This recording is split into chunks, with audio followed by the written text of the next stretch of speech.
it's a better place to kind of try to get yourself together than like just living on your own, especially with like the price of like rent and everything in this town.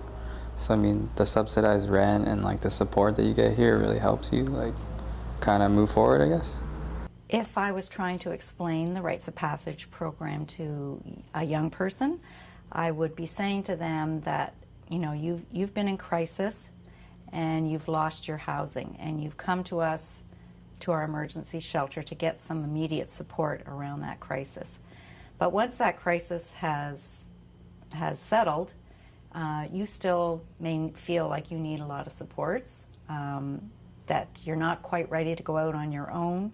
The idea of living by yourself out in the community is scary and feels like you might be all on your own, and that you want a little bit of a safety net. And I think that, you know, our Rites of Passage program provides that for you. There's some staff there that can catch you if you fall, that can guide you, but you still have some independence and you have a nice, safe place to try to learn some of those skills. I always explain to the youth, it's not shelter, it's not independence, it's kind of in between. It's where you can make, you know, your mistakes, it's where you can learn. Folks that join us at ROP do work within a structured environment. So we do ask that folks have a day program that they are registered and committed to attending. So what that really draws on is that they have educational goals or they have employment goals. So generally that means that they're already registered and attending some type of program. So everybody that is in our program would be responsible for meeting the expectations of the goals that they've set for themselves, so attending their day program, attending their work. We also ask that folks participate in our life skill workshops. Well, it was either a job or like education plan, which is what I needed. Like I needed to be not forced, but almost not told either, but just kind of guided into a direction of like, hey, you know what? This is what you could do, or this. So take one or the other, and like just keep going with it. So like that's what I needed. I just needed someone to kind of point me in the right direction. So part of the application for a person to apply to ROP is having a tour of our program. That gives them an opportunity to get a feel for what it might be like to live at ROP, to feel the energy, potentially to meet some of the staff and some of the young people that are currently within the program. Upon completing a tour and deciding that ROP can meet and assist in meeting the goals that they have for themselves, they'll then conduct an interview where they meet with a staff person and essentially work through what goals they have for themselves, what they would like to see in the short term and the long term, and ensure that ROP can help them meet those goals. Upon us being able to offer them a room within our program and them accepting that invitation, they move in with us. They live with us for about a year. Throughout that process, we have ongoing dialogue around assessing, planning, replanning, coordinating services, looking to the goals that they accomplish and what their future goals are and how we might be able to help get them that much closer to those goals. So when they first come in, our goal is to help them connect to the youth, the staff, and the community, because a lot of them haven't lived downtown before.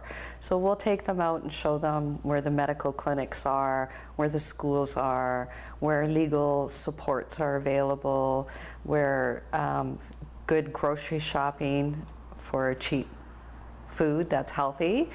And then we teach them how to cook, how to do budgeting, how to pay their taxes, how to make sure they're eating well, and when they're not eating well, we'll help them. It's one step next to to independence. So what we're working on is transitioning them into where they would want to see themselves, be it transitional, like another transitional housing. It could be independent living, as some of them may have identified in their goals, or it could be another supportive housing, depending what they've identified as well again. I basically just describe it as transitional housing, where there's rules in place, there's curfew, you're required to do certain things, but it's also a really great opportunity where you are able to work with a counselor or worker, and you get to budget and plan out like kind of a one-year plan. At ROP, we've had the luxury to be able to do that because we're a more intimate group. We tend to know the young people a little bit better, so we really do meet them where they are. We are able to watch them do chores. We are able to see how they can or cannot clean their room or do their laundry. So we really do have a really good assessment of where their current skill set is, and we can. And it, again, their communication skills may be here, but their practical ability to maintain a room, time management may be over here. So we really are able to plug and work with them on a really individual basis. You know, it's a very life skills based program because that's what kids need if they're going to go to that next step to be on their own and be a little bit more independent. Up until recently, the program was a 1-year program with the possible extension to 2 years, and we recently removed that requirement, and the youth can stay as long as they need up until our age mandate. In the case of rites of passage, conceivably a youth could come in at 16 years of age and leave when they're 25 on the 25th birthday.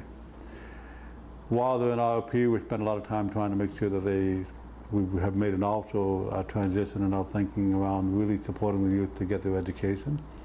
So we not only get them set up and connected and enrolled, but then we also have financial resources that we provide to a number of them in terms of scholarships and bursaries to help them actually get the education. I think that the most important parts of supporting them are providing them a stable roof over their head that's not time limited in the sense that you only have a year to be here. They understand that we're here for the long haul. This is their home. We make it their home. We focus on life skills because those are the skills that are going to get them through the rough times when they move out of our program, and we're not there to remind them or to catch them when they fall. So we really focus on having them develop those skills that they're going to need to live on their own. We also provide a place where they don't have to think about as much of the stresses of the outside world, so the high cost of market rent, the being alone and the loneliness that can occur when these young people don't have any support. So we really make this their home, their family, and we're there to catch them when they slip up or if they have questions, and we just journey with them. It's also very relationship based. You know, over and over the years, what kids tell us is that it was the relationship that I had with my worker that really changed my life and had an impact. They'll come back to us and say, you know, I'd like to meet with my worker because I want to tell them how great I've done. RP is like, it's hard to believe that there's like an opportunity like this.